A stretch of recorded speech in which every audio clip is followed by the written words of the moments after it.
เลขาพรรคแขวงขมวนได้ลงเคลื่อนไหวเฮ็ดเวียกอยู่ที่เมืองมหาไซ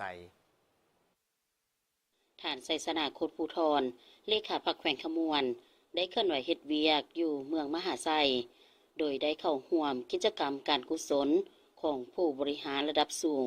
บริษัทอาซีโปรตัสสากลลาวจำกัดที่ได้นำเอาอุปกรณ์การศึกษาและกีฬามามอบให้แก่โรงเรียนปฐมสมบูรณ์บ้านกะวะเมืองมหาไซโดยมิท่านอย่างสัวผู้อำนวยการบริษัทฝุ่นโปรตัสอาซีโปรตัสสากลลาวจำกัดพร้อมด้วยแผนกการเกี่ยวข้องขั้นแขวงและเมือง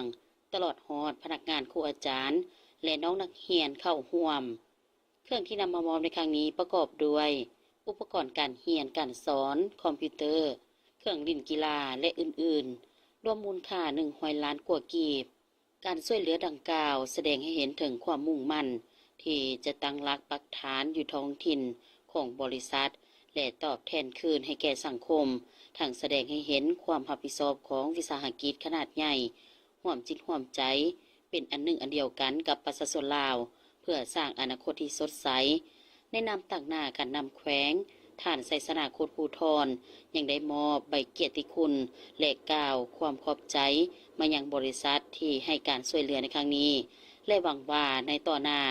จะให้การสนับสนุนเติมอีกโอกาสนี้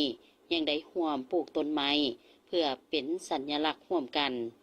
ภายหลังสำเร็จกิจกรรมดังกล่าวแล้วเลขาคณะบริหารงานพรรคแขวงขมวน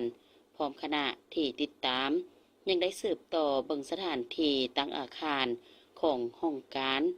จุดสุ่มป่าน้ำของเมืองมหาไซตื่มอีก